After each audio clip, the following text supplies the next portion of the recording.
Volts है India का number 1 AC brand. क्या ये सच है? अगर ये सच है तो आप मुझे कमेंट भी कर सकते हो। तो नमस्कार दोस्तों, आज की हम वीडियो में हम टाटा का वोल्टस एसी 1.5 टन का अनबॉक्सिंग एंड इंस्टॉलेशन करेंगे। इस तरह से इसकी पैकिंग है, आप देख सकते हो। लिखी हुई है branding Voltas Tata product and number 1 brand. ठीक है, तो चलिए इसकी अनबॉक्सिंग एंड इंस्टॉलेशन करते हैं।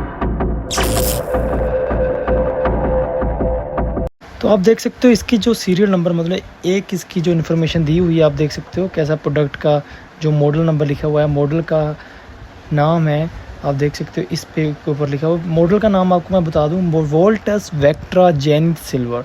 ये इसका 1.5 टन का प्रोडक्ट है। 1.5 टन नहीं लिखा होता है, इसके ऊपर लिखा हुआ 183V एंड इसके साथ निकला वेक्ट्रा जेनिथ सिल्वर और इसका कोड दिया हुआ है। जो ये कोड है, मतलब मॉडल 183 ही होते हैं 1.5 टन का।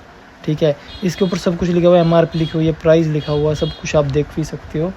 जब आप AC लगा सकते हो, इस तरीके से होता है। तो अब हम इसको अनबॉक्स करते हैं।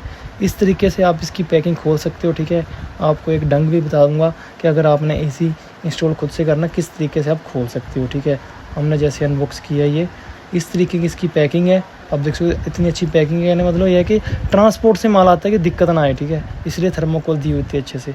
ये इसकी कागज़ दिया हुआ, लिफाफा दिया हुआ, इसके ऊपर सब कुछ है। इसमें रिमोट भी है, रिमोट है। ठीक है, देख सकते हो आप रिमोट के साथ इन्होंने सेल भी दी हुई है। चलो ये भी है, ये देख सकते हो इतना बड़ा कागज़ दे रखा है, इतना इसके ऊपर सब स्टेप बाय स्टेप जो भी इसके रिमोट के ऊपर, मतलब जितने भी स्विच है उसका जितना भी इंफॉर्मेशन है इस कागज़ के ऊपर है। कोई अगर ग्लिच आता है, कई बार बाई चांस मतलब AC में ग्लिच आ जाता है, एरर आ जाता है, तो आप कौन सा मतलब क्या कोड यूज़ करोगे वो इसके ऊपर लगे। ये इसका रिमोट है। ठीक है, इसके साथ इन्होंने सेल भी दी हुई है, निप्पो के सेल है। चलो 20 रुपये में, ठीक है, दिए हुए नहीं, खुद से खरीदने पड़ते, इतना महंगा AC ले लिया अब। तो इस तरीके से आप इसको उल्टा करके ना इसको खोल सकते हैं। ठीक है, अच्छे से खुल जाएगा आपका जो AC है।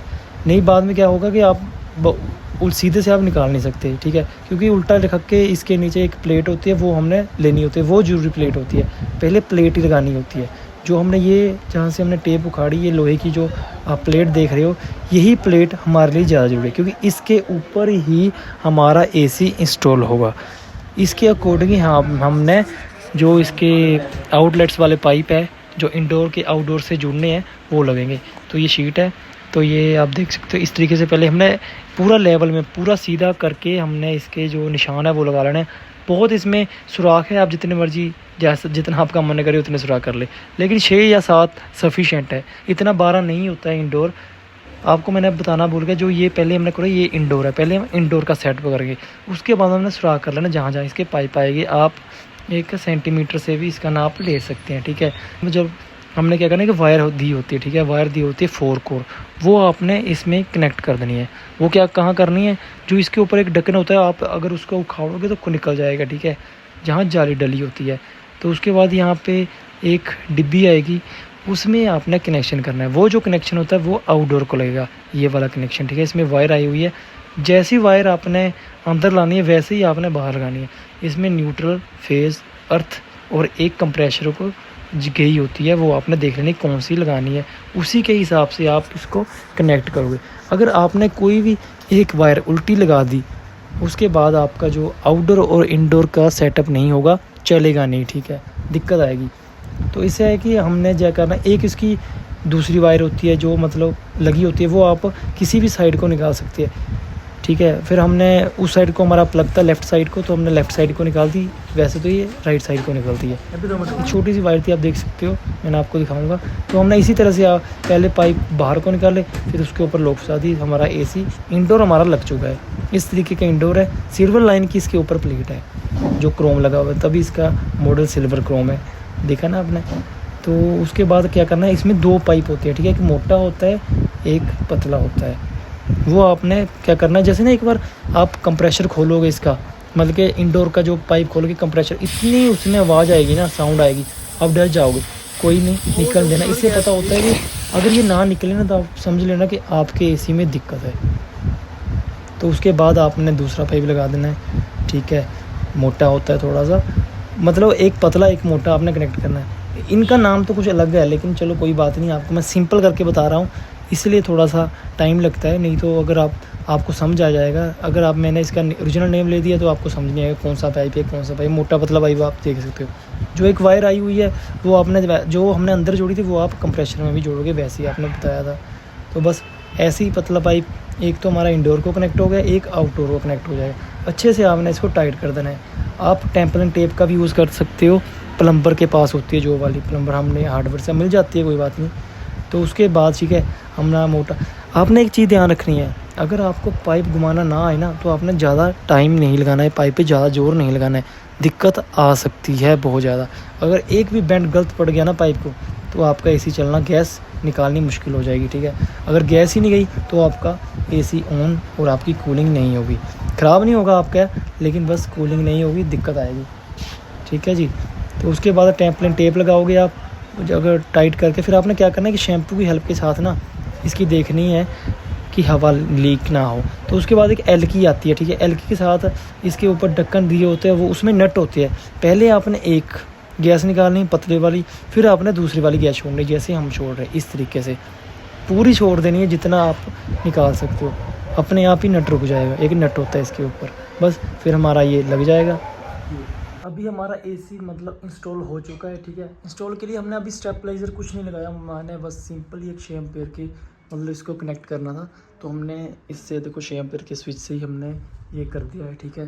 तो अभी इसी को हम ऑन करते हैं। ऑन के लिए पहले तो मैं आपको बता दूँ, इसकी जो भी इंस्टॉलेशन होती है वो ऑनलाइन होती है, कंपनी करती है। कंपनी से हमने कोड ले लिया था, उसकी वीडियो बनाना मैं भूल गया, ठीक है। तो लेकिन इसको ऑन कर देता हूँ, अभी ऑन हो चुका है, ये जैसे हमने ऑन किया, ठीक है। 27 से स्टार्ट हुआ है ये, तो अभी लेकिन ठंडी हवा नहीं दे रहा है, ठीक है, कुछ टाइम लगता है, आप डरना मत।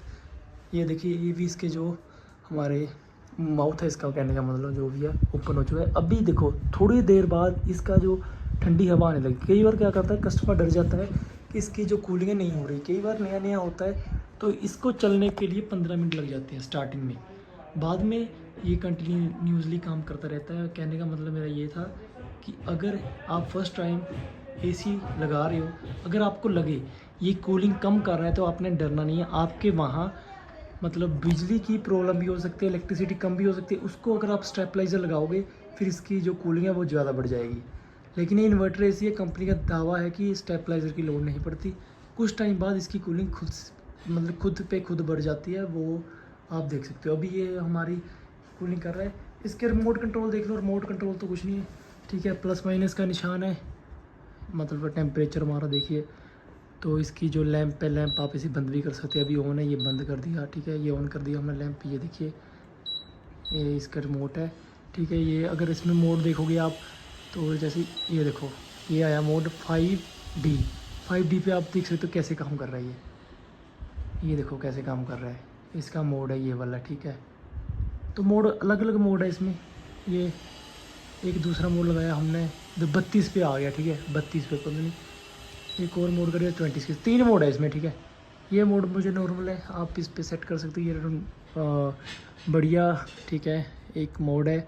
तो बाकी है स्लीप मोड है, वी स्विंग है, एच स्विंग नहीं होगा क्योंकि इस मॉडल में एच स्विंग नहीं है, टर्बो हो जाएगा आई थिंक, देखा टर्बो, हाँ टर्बो है, टर्बो में स्पीड बढ़ गई, टर्बो में लोड बढ़ रहा है, ठीक है, आप देख सुन ही सकते हो साउंड, ये देखो ये टर्बो है।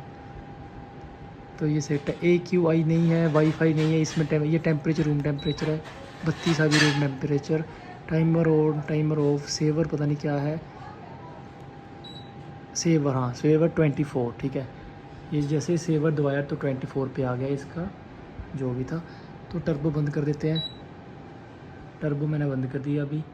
तो इस तरीके से है, अभी इस वीडियो को कुछ नहीं करना, आपने शेयर करना है उन दोस्तों को भेजने जो वोल्टास का एसी इंस्टॉल कर रहे हैं।